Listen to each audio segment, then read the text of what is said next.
Selamat siang pemirsa, Sumatera Utara hari ini kembali hadir menjumpai Anda edisi Minggu 22 Januari 2023. Kali ini bersama saya Ripka Manurung.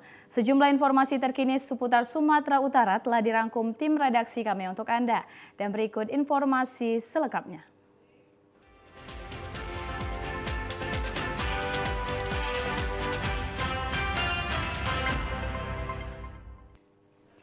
Di informasi pertama pemirsa, hari ini umat Buddha di Sumatera Utara menyambut Hari Raya Tahun Baru Imlek 2574 Kongzili, merupakan sio kelinci air yang melambangkan ketenangan, kedamaian, kesuksesan, dan kemajuan. Vihara terbesar di Sumatera Utara, Mahavihara Maitreya yang berada di Komplek Cemara Asri, Kecamatan Percut Seituan, Deli Serdang, sejak pukul 6 pagi tadi sudah didatangi umat Tionghoa dari berbagai daerah. Suasana semarak begitu terasa ketika memasuki areal vihara dengan adanya 1000 lampion berwarna biru dan merah menghiasi areal vihara. Imlek tahun ini cukup spesial karena sudah terbebas dari pembatasan kegiatan masyarakat atau PPKM. Diprediksi masyarakat yang datang untuk melakukan ibadah persembayangan di Mahavihara Maitreya sekitar puluhan ribu orang. Masing-masing warga yang datang memulai ritual ibadah umum dengan melakukan persembahan dupa, berdoa, dan pemasangan lilin yang juga telah disediakan oleh pihak vihara. Pada Imlek 2023 ini, Vihara Maitreya mengambil tema doa untuk pendamaian dunia dengan harapan setiap orang yang datang bisa berpartisipasi berdoa untuk perdamaian dunia. Salah seorang pengurus Vihara Maitreya, Diki Paskaryanto, mengatakan perayaan Imlek tahun ini berlangsung lebih meriah terlihat dari dekorasi yang dipasang dan berbagai acara mulai dari barongsai, festival Tionghoa, bazar da Cap Gomeh.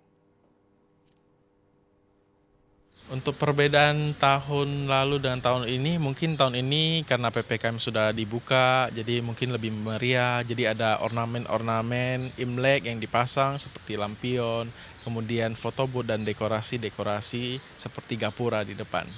Jadi mungkin perbedaannya itu ada di dekorasinya. Sesuai dengan tema di Vihara kita tahun ini adalah doa untuk perdamaian dunia. Jadi kita mengharapkan semoga dunia makin damai sentosa, negara kita Indonesia makin makmur, kemudian makin maju dan juga harmonis seperti itu.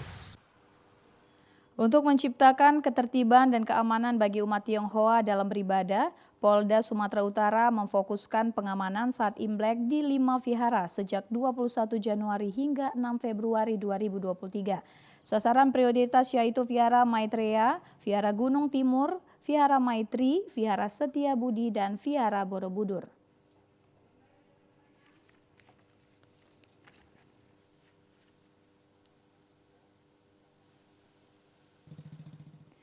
Tahun Baru Imlek merupakan lambang kegembiraan dan kehangatan yang mementingkan kerukunan, persatuan, dan keharmonisan antar sesama yang tidak membedakan suku, ras, dan agama.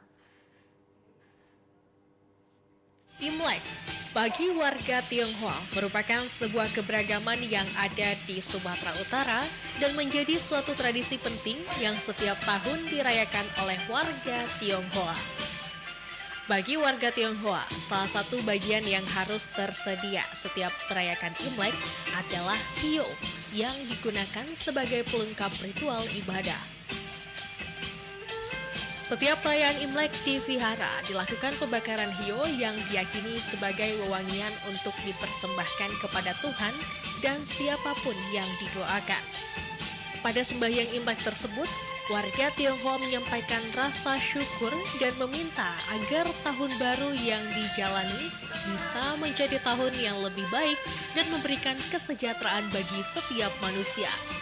Perhimpunan Indonesia Tionghoa mengatakan, perayaan Imlek adalah momentum menyatukan seluruh anggota keluarga untuk bersilaturahmi dalam mensyukuri tahun baru Imlek yang diyakini akan memberikan kebahagiaan bagi seluruh makhluk di bumi.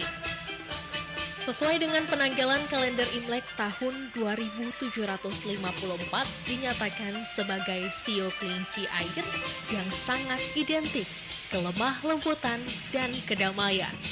Warga Tionghoa berharap sio kelinci air memberikan semangat baru bagi seluruh masyarakat Sumatera Utara untuk mewujudkan sumut bermartabat dan menjadikan Indonesia maju dan damai.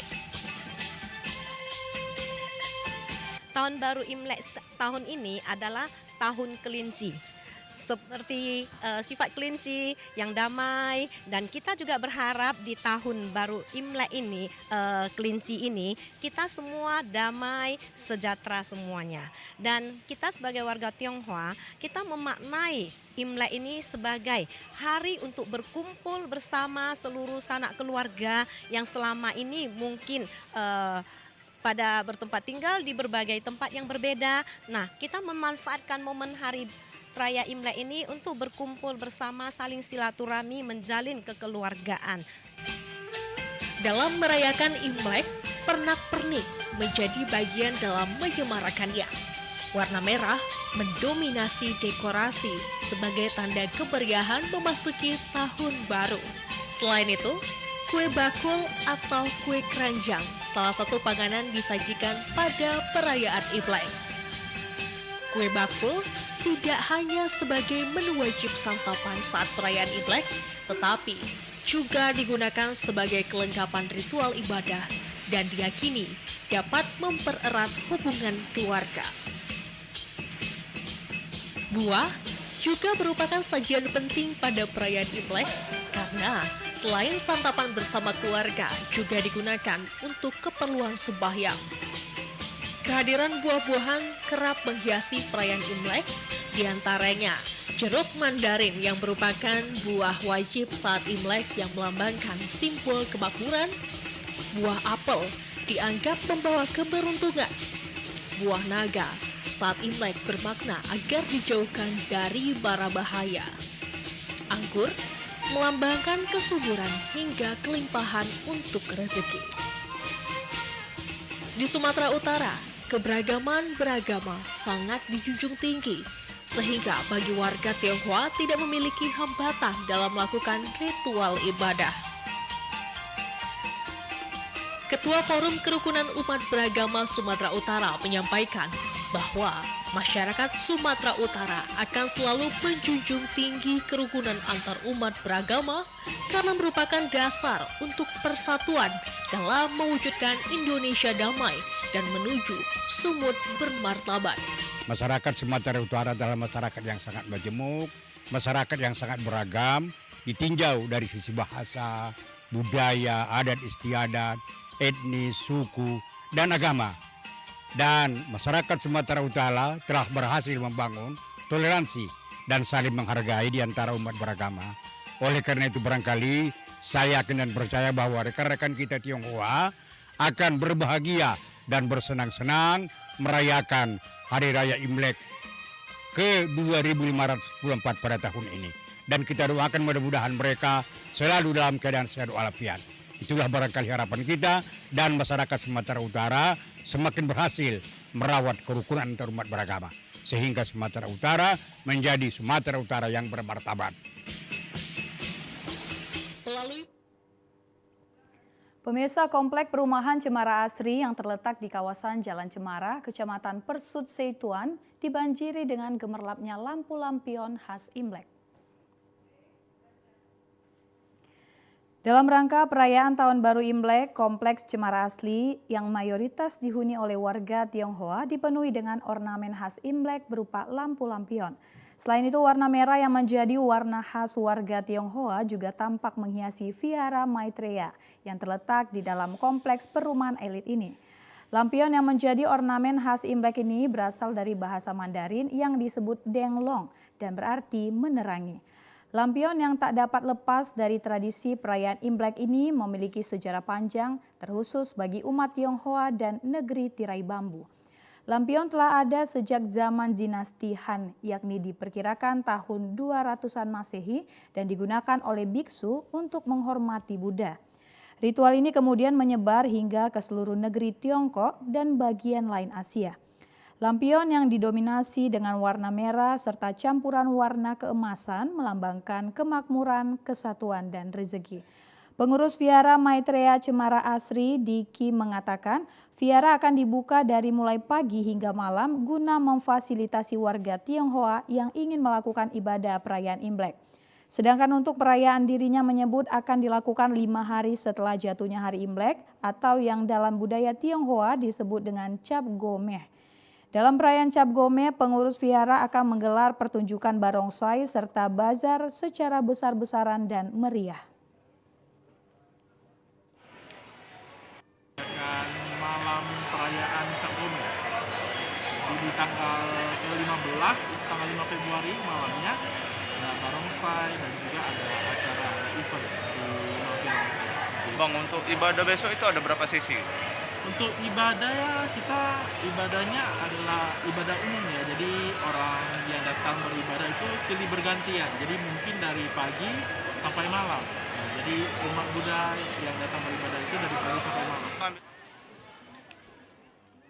Masyarakat Tionghoa maupun masyarakat umum tampak antusias mengunjungi Vihara Maitreya pada malam Imlek. Banyak pengunjung terlihat menikmati keindahan hamparan lampion serta ornamen Imlek lainnya yang berada di salah satu vihara terbesar di Sumatera Utara ini.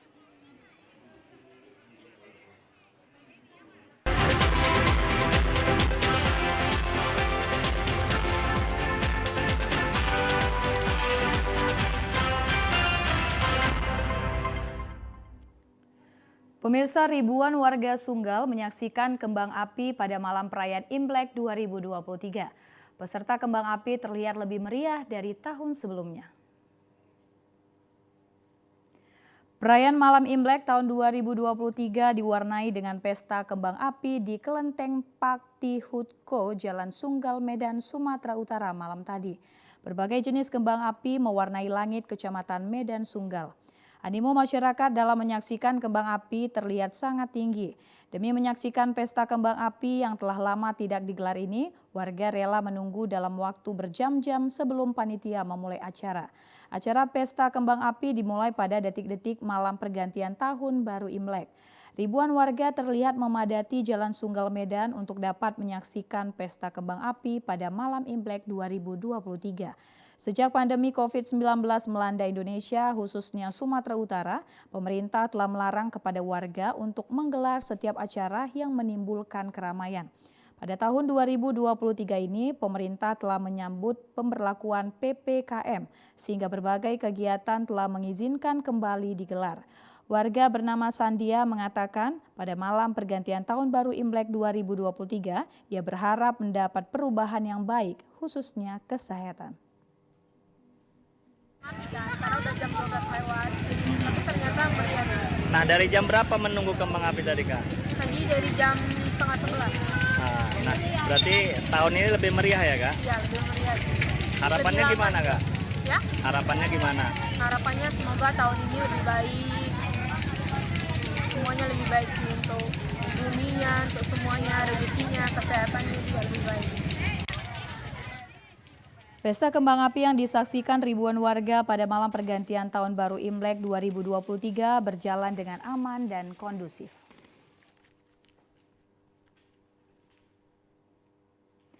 Sejumlah warga keturunan Tionghoa sudah mulai datang beribadah pada malam tahun baru Imlek 2574 Kongzili di Vihara Kucokong yang terletak di Desa Seirampah, Kecamatan Seirampah, Kabupaten Serdang Bedagai. Harapan dan doa semoga tahun baru Imlek ini negara semakin maju dan rezeki makin berlimpah.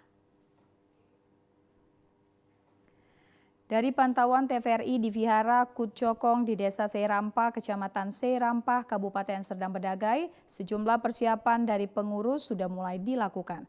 Para jemaat yang ingin melakukan ritual penyembahan dalam menyambut Hari Raya Imlek 2574 Kongzili pun mereka menanti dan menunggunya. Adean Samin adalah salah satu warga keturunan Tionghoa yang datang ke Vihara pada malam tahun baru Imlek, melakukan ritual ibadah dengan mengucap syukur atas berkat dan penyertaan untuk bisa hidup dan sehat sampai hari ini. Ritual pembakaran dufa menjadi pertanda harapan dan cita-cita bagi jemaah yang beragama Buddha. Adean Samin berharap bangsa Indonesia semakin maju di tahun ini, begitu juga rezeki dan keberuntungan serta usaha semakin lancar dan meningkat. Lebih maju lah. Semua maju lah, negara maju, semua maju lah. Ekonomi maju lah. Nah, itu yang paling penting. Untuk harapan-harapan ke depannya gimana? Ya, harapan ke depannya lah. Semua sehat, semua maju lah, semua ekonomi bagus lah. Sementara pengurus Vihara Kucokong Anggi mengatakan di malam tahun baru Imlek ini sejumlah jemaah sudah ada yang datang dan sebagai pengurus dengan senang hati untuk menerima dan melayani segala keperluan untuk beribadah. Dipastikan jemaah akan datang pada puncaknya di saat pergantian tahun baru Imlek pada tepat pukul 12 malam serta pada pagi harinya. Untuk tahun baru ini, Sio Kelinci yang menandakan kemakmuran serta rezeki dan kesehatan. Lumayan juga lah, Mas, datang. Tadi ada juga yang datang para jemaat juga, Go? Ada datang juga. Oh, kira-kira puncaknya nanti kapan, Go? Kira-kira jam setengah 12 malam lah. Setengah 12? Iya, datang beribadah gitu kan.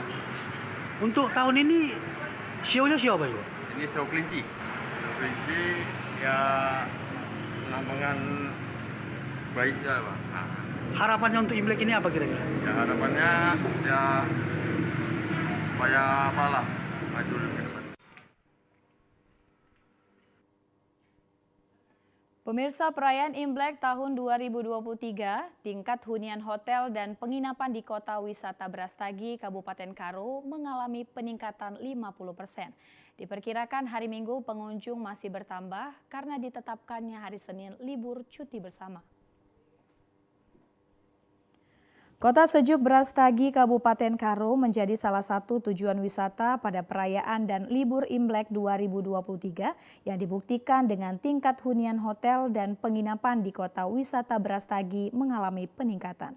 Diperkirakan Imlek tahun ini okupansinya meningkat 50% dibandingkan dengan libur akhir pekan biasanya. Pemesanan kamar pun jauh hari sebelum Imlek. Sabtu menjelang Imlek mulai terjadi lonjakan pengunjung. Untuk menambah daya tarik tamu, pengelola hotel banyak menyajikan hiburan, seperti musik maupun pagelaran tari. Menurut salah seorang pengelola hotel Syahriadi, jumlah tamu hotel bertambah hingga Sabtu malam menjelang Imlek.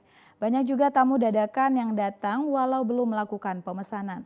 Cuti bersama hari Senin juga mendorong peningkatan hunian hotel.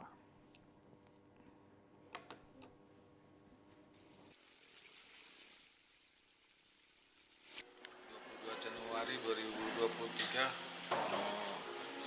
masih sekitar 50% untuk tanggal 22, 23 juga seperti itu. Kita hanya menjual paket, Pak. Untuk menyambut Imlek ini kita ada menyiapkan dinner sama ada sedikit entertainment untuk pengunjung di gala dinner sama membuat event-event yang berhubungan dengan memeriahkan Imlek ini gitu. Diperkirakan hari Minggu kunjungan wisatawan masih akan bertambah ke Kota Wisata Brastagi sampai Senin libur cuti bersama. Ya, pemirsa, jelang Hari Raya Perayaan Tahun Baru Imlek, sejumlah jenis bumbu masak dan sayur di Pekan Pasar Rakyat Kelurahan Gunting Saga, Kecamatan Kuala Hulu mengalami penurunan harga, namun harga ikan laut mengalami kenaikan. Penurunan harga sejumlah jenis bumbu masak dan sayur terjadi sejak pasca 3 minggu tahun baru. Hal ini karena masuknya pasokan dari daerah penghasil pertanian ke Kabupaten Labuan Batu Utara lancar sesuai kebutuhan pasar. Sehingga harga yang sebelumnya tinggi secara berangsur mulai turun. Seperti harga cabai merah sebelumnya Rp40.000 turun menjadi Rp36.000 per kilogram. Cabai rawit dari harga Rp48.000 menjadi Rp36.000 per kilogram. Cabai hijau dari Rp38.000 menjadi Rp28.000 per kilogramnya. Bawang merah Ampera dari Rp24.000 menjadi Rp20.000 per kilogramnya. Dan harga sayur seperti kol dari Rp7.000 menjadi Rp6.000. Buncis dari Rp14.000 menjadi Rp11.000 per kilogramnya. Sementara itu, sawi putih harganya masih bertahan di angka Rp7.000 per kilogramnya. Salah seorang pedagang sayuran, Umar Zulkifli Siombing, menjelaskan bahwa harga bumbu masak dan sayuran sebelumnya mengalami kenaikan dan tadi pagi mengalami penurunan. Nggak seperti dulu-dulunya mahal. Hari ini agak murah turun harganya. Jadi sebelumnya harga cabai ini berapa? Cabai merah?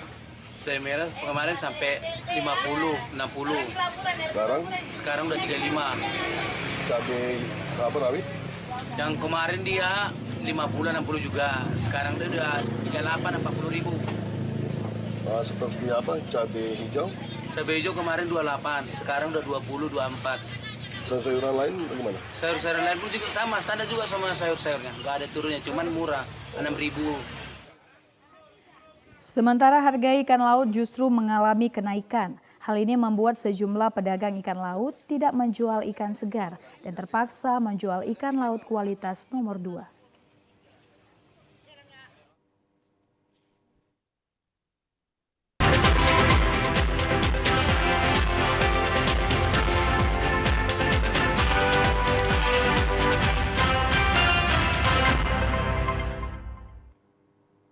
Terima kasih Anda masih menyaksikan Sumatera Utara hari ini.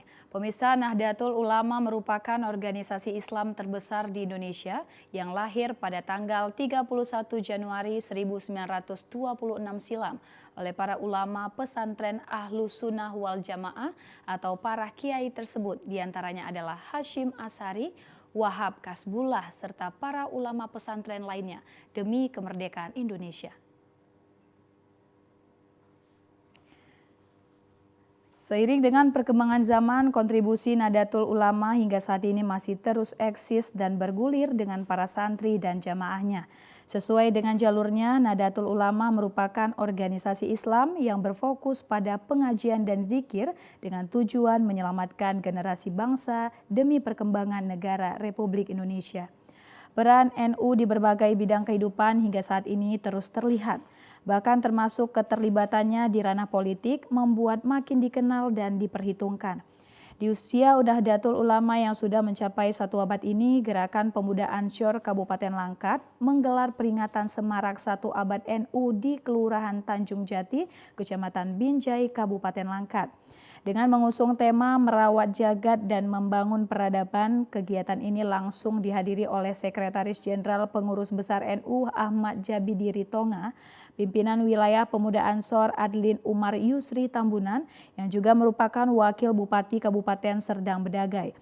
Ketua Pimpinan Wilayah Gerakan Pemuda Ansor Adlin Umar Yusri Tambunan mengatakan dengan semarak 1 abad Nahdlatul Ulama ini diharapkan para kader-kader pemuda bisa menjadi generasi mandiri demi memberikan kontribusi bagi kemajuan dan perkembangan negara Republik Indonesia. Rangkaian acara di Sumatera Utara dalam memperingati 1 abad Nahdlatul Ulama. Ini kami berkumpul di sini tadi salawatan dan tumpengan. Mudah-mudahan kegiatan-kegiatan yang baik ini bisa membawa keberkahan khususnya di Kabupaten Langkat, dari Langkat untuk Indonesia.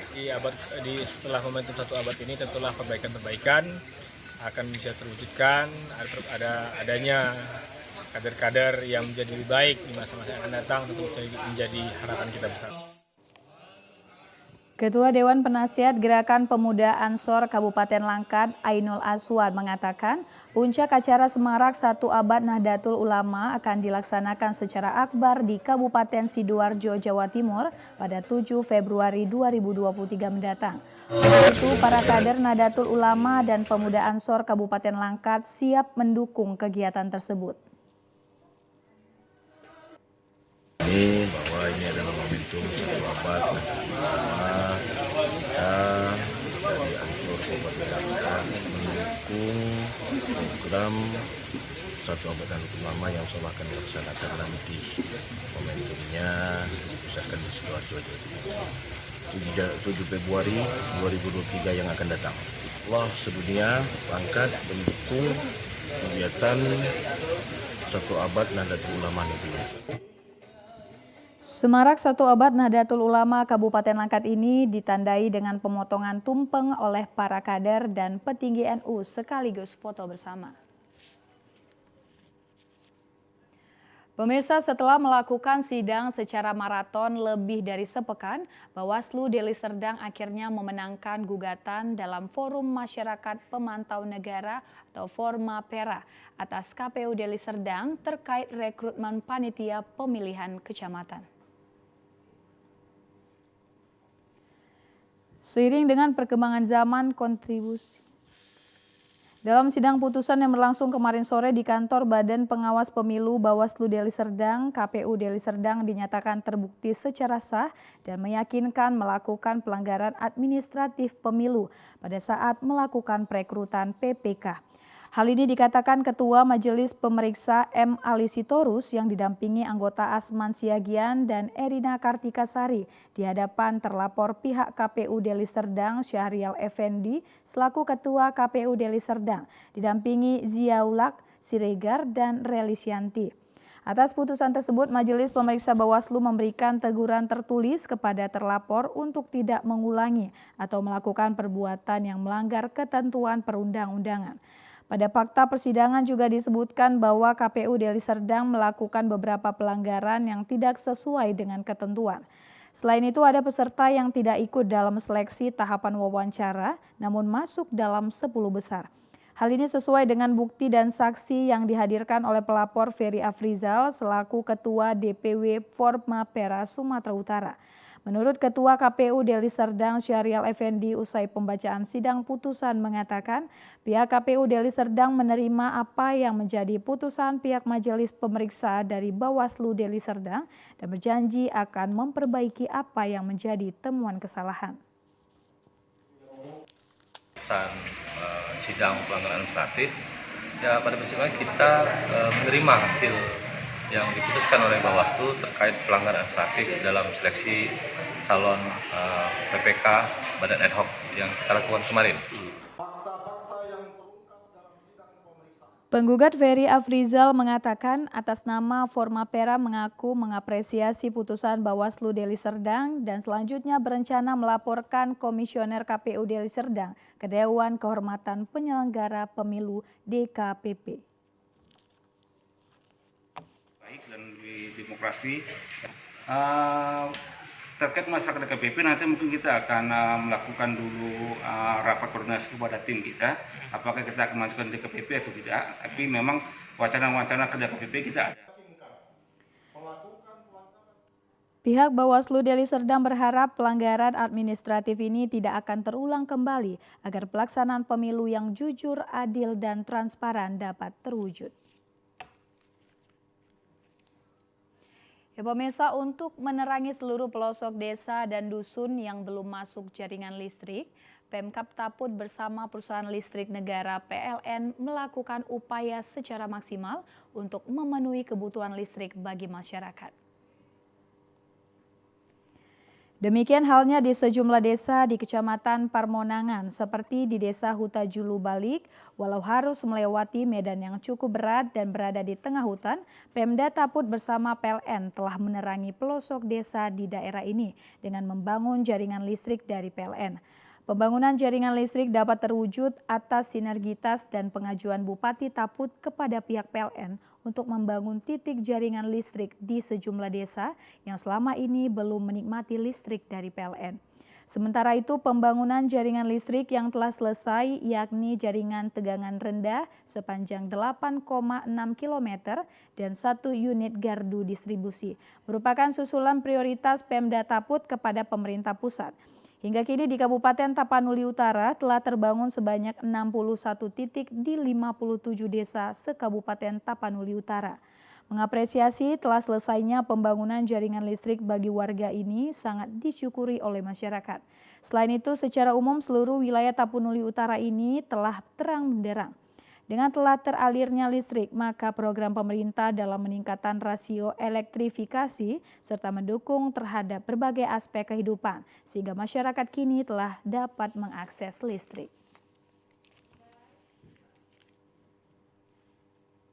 Kita ke informasi lain, pemirsa. Warga desa Kuta Pengkih, Kecamatan Merdinding, Kabupaten Karo, dihebohkan dengan satwa yang dilindungi orang utan memasuki areal perladangan. Menghindari konflik dengan manusia, warga berinisiatif mengamankan orang utan tersebut untuk selanjutnya dievakuasi BKSDA.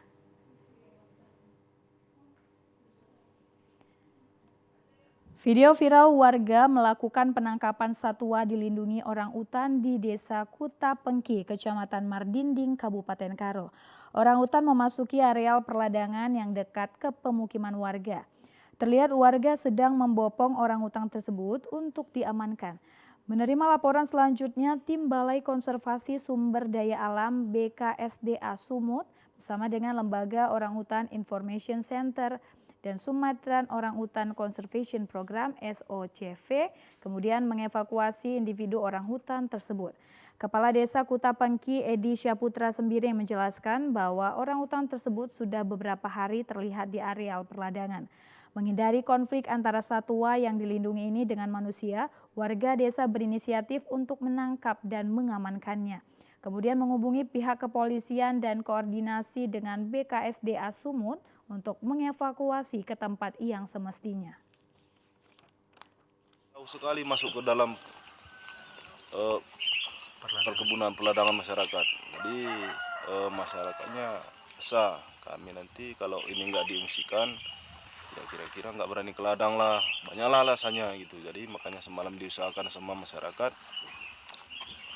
Saya dampingi semalam sampai penangkapannya sekitar jam 6:30 semalam udah dibawa ke kampung.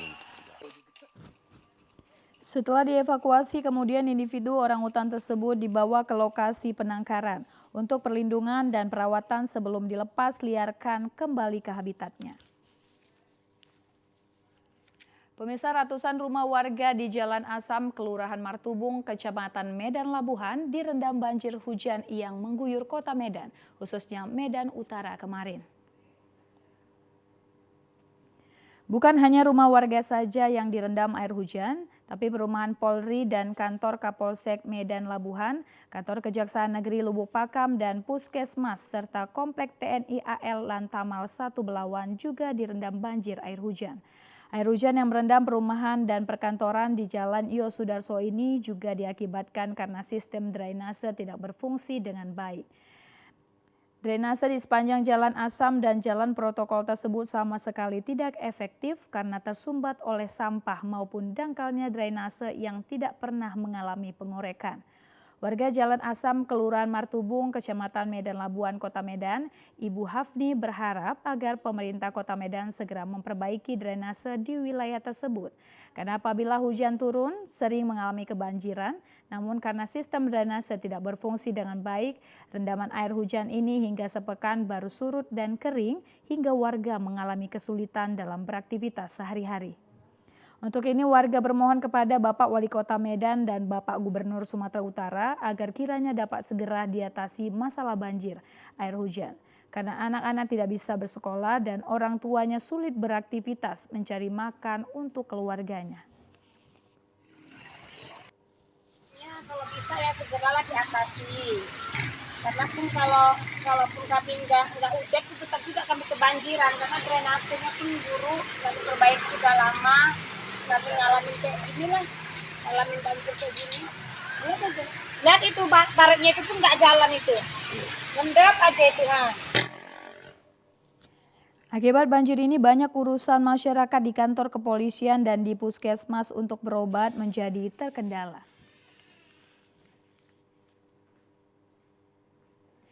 Ribuan peserta mengikuti pawai ta'aruf mengitari Kota Brastagi, Kabupaten Karo. Pawai ini merupakan bagian dari pelaksanaan Musabakoh Tilawatil Quran Nasional MTQN ketiga tingkat Kecamatan Brastagi yang digelar Minggu 22 Januari 2023. Untuk pertama kalinya digelar pawai ta'aruf MTQN di Kota Berwisata Brastagi, Kabupaten Karo. Walaupun diguyur hujan, tidak mengurangi semangat dan antusias para peserta mengikuti pawai yang dilaksanakan Sabtu sore kemarin. Mulai dari Masjid Istihrar Brastagi, kemudian mengitari Tugu Perjuangan Jalan Veteran, hingga Tugu Kol dan kembali lagi ke Masjid Istihrar. Ribuan peserta pawai terdiri dari 36 kelompok yang berasal dari berbagai pengajian, madrasah, sekolah, serta lintas organisasi. diiringi dengan penampilan drum band dan juga irama nasyid maupun tabuhan rebana. Sepanjang perjalanan para peserta yang didominasi kaum ibu ini juga menyenandungkan sholawat Nabi. Pawai Ta'aruf ini merupakan bagian yang tak terpisahkan dari rangkaian pelaksanaan MTQN ketiga tingkat Kecamatan Brastagi yang digelar Minggu 22 Januari 2023. Pawai juga bertujuan untuk menjalin kebersamaan dan mempererat tali silaturahim, sekaligus sama-sama saling berkenalan dengan kafilah atau peserta MTQ dan membangun hubungan persaudaraan yang lebih baik. Kepala KUA Brastagi Kemenakaro Tuah Aman mengatakan bahwa perencanaan pawai ini sejak 3 tahun lalu, namun terkendala pandemi COVID-19. Semoga niat dan perjalanan pawai Ta'aruf MTQN Brastagi diberikan cucuran rahmat Allah serta kesehatan dan kekuatan, baik lahir dan batin dalam mengabdikan diri kepada Allah Subhanahu wa Ta'ala, membumikan dan mengali nilai luhur Al-Quran, terutama untuk generasi muda. Melaksanakan MTQN tingkat Brastagi dapat berlangsung dengan baik. Yang diikuti lebih kurang 1000-an orang. Tujuannya adalah untuk mensyiarkan Al-Quran di kota wisata Brastagi ini, karena panitia mengambil tema merajuk persatuan dan membangun peradaban Al-Quran. Dan diharapkan dengan pawai Ta'aruf ini semangat, ghirah dalam mengembangkan seni baca Al-Quran, membumikan Al-Quran itu semakin tinggi sehingga mewujudkan manusia Indonesia yang seutuhnya. Dengan dukungan bersama baik petugas keamanan Polsekta, Koramil, pihak Camat Brastagi, PHBI dan unsur lainnya, pawai berjalan dengan lancar dan tanpa kendala sampai dengan selesai. Pemirsa, pendidikan bukanlah semata-mata tentang pengetahuan, akan tetapi sebuah tujuan dan tindakan yang berseni untuk menjadikan manusia berkarakter dan cerdas serta mendidik pikiran dan hati. Inilah gambaran keseharian Endang Priyadi di tengah-tengah masyarakat yang berada di kawasan Bunut Barat, Kecamatan Kota Kisaran Barat, Kabupaten Asahan, Provinsi Sumatera Utara. Memperhatikan, mengajak dan menghimbau setiap masyarakat, baik dari tingkat anak-anak, remaja dan dewasa, untuk tetap bersemangat dalam menuntut ilmu. Hal ini kerap ia lakukan. Peduli terhadap pendidikan masyarakat di kawasan Bunut Barat ini dilakukan Endang Priyadi sejak puluhan tahun. Di saat di mana ia melihat dan menyadari betapa ruginya setiap anak-anak, remaja dan dewasa jika tidak memanfaatkan waktu yang ada dengan sebaik-baiknya. Karena waktu itu tidak bisa diulang dan tak akan pernah terulang lagi. Jangan ada lagi anak-anak yang putus sekolah. Sehingga apa yang sedikit bisa kita berikan, ya itulah sebatas kemampuan. Mudah-mudahan ini berkah. Tujuan utama pendidikan adalah mengubah kegelapan menjadi sebuah cahaya. Inilah yang menjadikan ia sangat peduli dan concern terhadap pendidikan masyarakat di mana ia dibesarkan. Besarnya harapan para tenaga pendidik, terkhusus Endang Priyadi, agar pemerintah dapat memperhatikan kesejahteraan mereka. Guru-guru swasta, ya gajiannya bukan tanggal 1, tapi terima gajiannya bisa tanggal 90, tanggal 95. Karena bos itu kan diterima dan cair per 3 bulan. Ini yang terjadi karena honor guru dibayar dari dana bos. Kepeduliannya terhadap ilmu pendidikan melalui keberadaannya sebagai guru desa, di mana di pundaknya tertumpu harapan majunya generasi muda desa melalui segudang ilmu yang ia berikan. Tidak hanya Endang Priyadi, diharapkan akan banyak tumbuh dan berkembang tokoh yang peduli pendidikan demi kemajuan generasi muda bangsa dan negara. Hiyo sebagai pelengkap dalam ritual ibadah masyarakat Tionghoa sangat dibutuhkan, terutama pada perayaan keagamaan diantaranya perayaan Imlek. Produksi hiyo industri rumahan yang berada di Jalan Sunggal Medan pada perayaan Imlek mengalami peningkatan. Meningkatnya permintaan hiyo dari berbagai daerah membuat pelaku industri rumahan pengrajin hiyo menambah produksinya. Hal ini sudah terjadi 2 pekan menjelang perayaan Imlek tahun 2023. Industri rumahan yang berada di Gang Mangga ini memproduksi hiyo naga dari ukuran kecil hingga ukuran besar yang memiliki ketinggian bervariasi.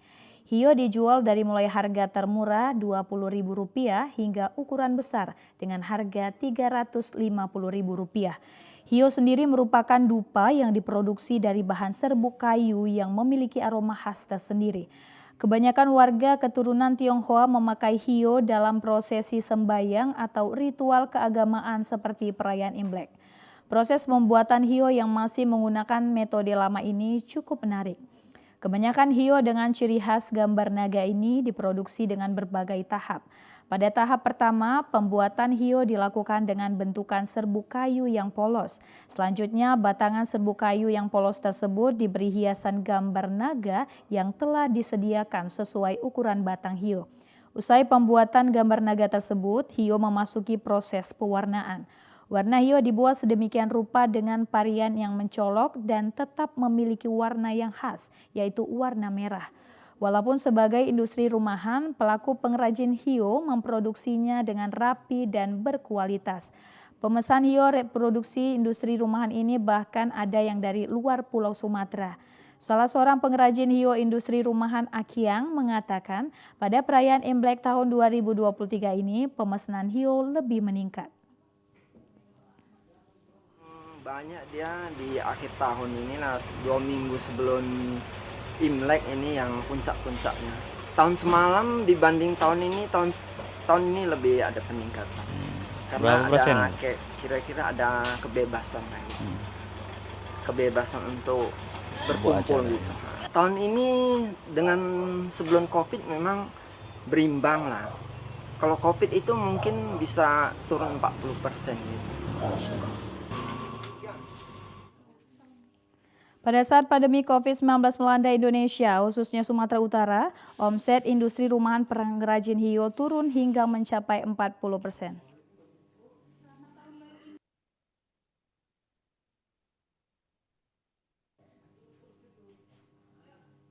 Ya pemirsa, saya Ripka Manurung beserta dengan seluruh kerabat kerja yang bertugas mengucapkan selamat merayakan Tahun Baru Imlek bagi Anda yang merayakannya. Informasi tadi sekaligus menutup perjumpaan kita pada Sumatera Utara hari ini. Terima kasih dan sampai jumpa.